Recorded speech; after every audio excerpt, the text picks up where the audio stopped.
राम राम।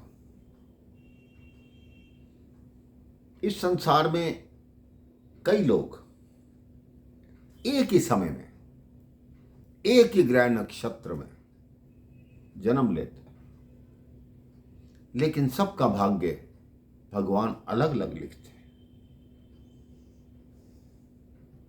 कई तो ऐसे उदाहरण देखने को मिलते हैं मेरे भाई बहन कि माता पिता का नाम एक, उस बच्चे के पैदा होने का लग्न एक, मुहूर्त एक, धरती एक, शहर एक, देश एक, लेकिन फिर भी दोनों का भाग्य अलग अलग होता है। एक राजा के मन में यही प्रश्न बार बार उठता था। उस राजा ने एक बार अपने देश के सारे विद्वान ज्योतिषियों को अपने दरबार में बुलाया और कहा, मैं आप सबसे एक प्रश्न पूछना चाहता हूं। ज्योतिषियों ने कहा, बताइए राजन, क्या प्रश्न है? उस राजा ने कहा, मुझे केवल ये बताइए, जिस नक्षत्र में जिस समय मेरा जन्म हुआ उस समय इस संसार में हजारों बच्चों का जन्म हुआ होगा। क्या सभी राजा हैं या सिर्फ मैं राजा हूं? अगर मैं राजा हूं तो किस कारण से राजा हूं? कोई मेरा पूर्व जन्म का पुण्य है या क्या है? मुझे ये बताया जाए। अब ज्योतिषी असमंजस में पड़ गए कि राजा की बात का क्या उत्तर दूं। एक वृद्ध ज्योतिषी थे, उन्होंने कहा, आपकी बात का उत्तर घने जंगल के अंदर एक संत की कुटिया है, वो दे सकते हैं। राजा उत्सुकता से उस घने जंगल की तरफ गया। रास्ता बड़ा उबड़ खाबड़ था, कई जंगली जानवर थे। बड़ी मुश्किल से उस कुटिया पर पहुंचा। जाकर देखा तो उसको बड़ा अचंभा हुआ कि वो जो साधु थे उनके सामने अग्नि जल रही थी और वो चिमटे से अग्नि को उठा उठा के जलती हुई लकड़ी को खा रहे थे, जलते हुए कोयले को खा रहे थे। राजा ने प्रणाम किया और कहा, मैं आपसे प्रश्न पूछना चाहता हूं। वो साधु बोले, मेरे पास समय नहीं है, आगे जाओ, दूस पहाड़ी के उस तरफ जाओगे और साधु मिलेंगे, वो तुम्हारे प्रश्न का उत्तर देंगे। राजा ने बड़े अचंभे से उस महात्मा को देखा, लेकिन उस महात्मा के कहे अनुसार पर्वत को पार किया, दूसरी तरफ पहुंचा। वहां भी एक साधु की कुटिया थी। राजा ने वहां देखा तो उसे और अचंभा हुआ मेरे भाई बहन।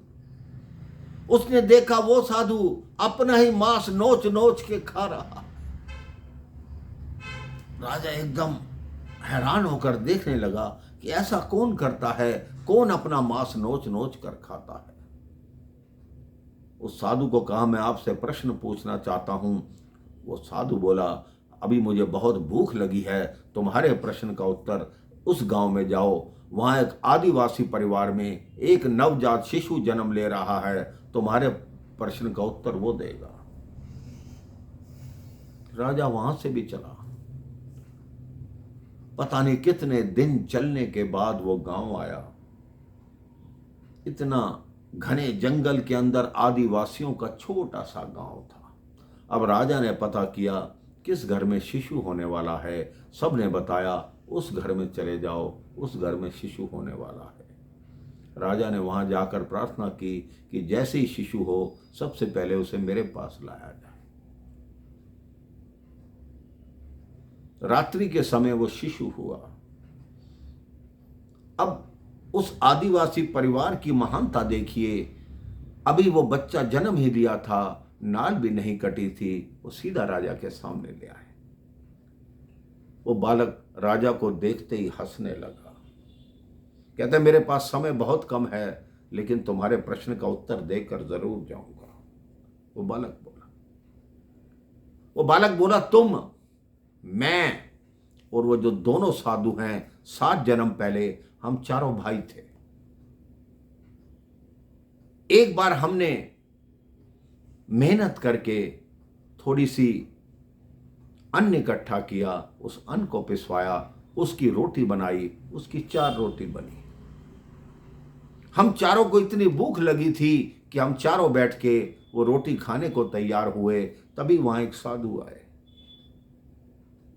उस साधु ने सबसे पहले, जो साधु आग खा रहे थे, उनसे कहा, मुझे भूख लग रही है, रोटी दे दो। उस साधु ने, जो उस जन्म में मेरा भाई था, उसने कहा, रोटी तुम्हें दे दूं तो मैं आग खाऊं? वो साधु दूसरे भाई के पास गए, जो अपना मांस नोच रहा था, उससे भी रोटी मांगी। उसने कहा, मैं तुम्हें रोटी दे दूं तो क्या मांस खाऊं? मेरे पास आए, मैंने कहा, मेरे पास रोटी नहीं है, तो मेरी ये दशा है कि मैं जन्म लेता हूं, मरता हूं, जन्म लेता हूं, मरता हूं, मेरा कुछ नहीं होता। तुम ही थे केवल जिसने उस साधु को अपनी रोटी उठाकर दे दी।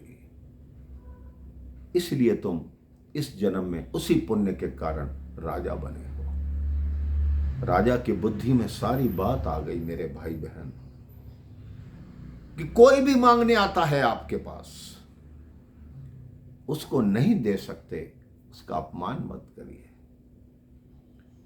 आपके पास एक रोटी है, आप उसे आधी तोड़ कर दे दीजिए कि भाई आधी तुम खा लो, आधी मैं खा लूंगा। लेकिन उसे खाली हाथ मत भेजिए, क्योंकि न जाने किस रूप में नारायण आ जाए। ऐसी ही कथाएं मैं आपको सुनाता रहूंगा। तब तक राम राम, जय श्री राम।